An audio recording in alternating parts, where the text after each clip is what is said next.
Okay, the first thing we're going to talk about is a warranty deed to trustee. Very simply, this is the deed that's going to transfer the property into the trust.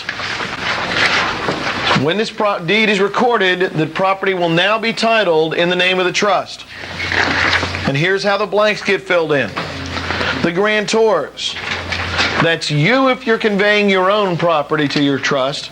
That's the seller if you're buying the property. Of the county, in this case of Clay, the state of Florida, for any consideration of $10 or $1 or love and affection, if you're in love with your trustee. Never want to put the purchase price on there, do you? That's right. We don't put purchase prices. You disclose the purchase price to the rest of the world.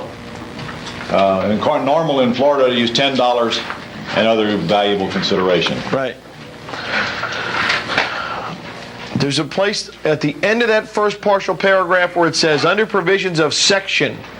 If you know the section of your state law, and some of you have state laws in your states, you can fill in that section number. If you don't know it, forget about it, just leave it blank. Unto Frank Smith or whoever is the trustee. The trustee's name goes in that space.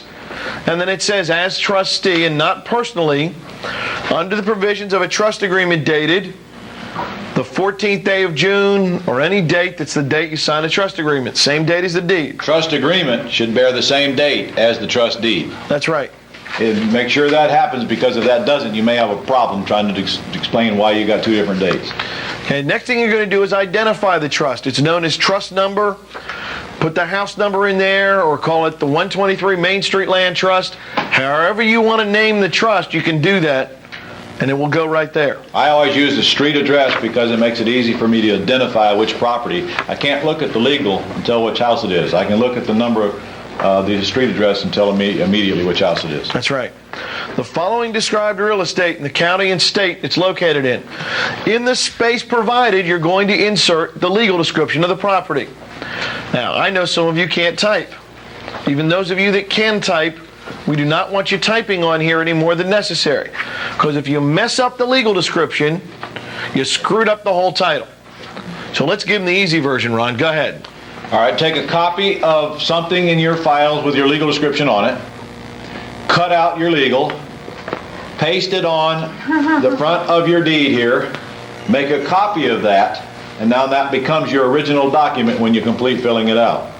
That keeps you from putting a comma in the place of a period, or an and in the place of an or, and totally changing your legal description. However, if you're deeding your own property to a land trust, what's the worst case scenario? You might have to deed it again. You have to go back and do it right when it becomes time. It's more important if you're taking title from a seller to you who is leaving the country immediately after the sale. You will have a miserable time finding them. In that particular case, it's up to the title company or the attorney closing it to get the legal description properly done anyway. Next up, legalese, legalese, legalese, legalese, legalese. Tons of it.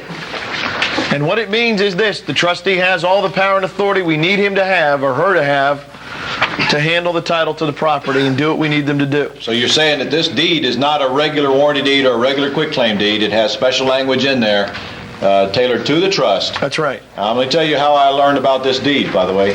Let me explain this to him, Sean. I did a couple of hundred properties in a regular warranty deed before an attorney politely pointed out to me that it didn't give me the power to deed away the house. It didn't give the trust the power.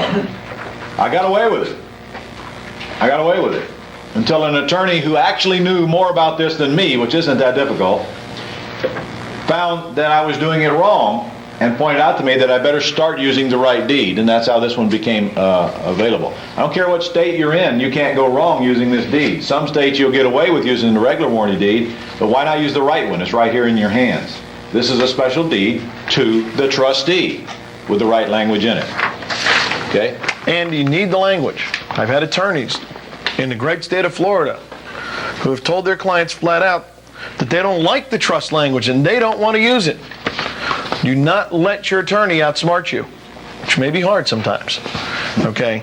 Use the language. It's there for a reason. Sometimes it's not obvious. The day you get into court, much of it will become obvious. These things are here for a reason. Okay? Don't second guess them. And they've been time tested. They've been proven. There's no reason for you to try to reinvent the wheel. That's correct. Finally, on the second page of the deed, you're going to sign it, have it notarized, and folks, it's a deed. You can just go down to the courthouse and record the deed. Wait a minute, Sean. Let me look at this thing here. I know it's too easy, Ron. You need an attorney to fill out a deed, don't you? In Pittsburgh. But nowhere else in the country, Ron, do you need it. That all there is on this deed is the seller, the buyer, the date, the number, and the legal description. Oh yeah, but you have to sign it, Ron. And the grantor has to sign it and get it notarized and witnessed. That's right. That's all there is to it.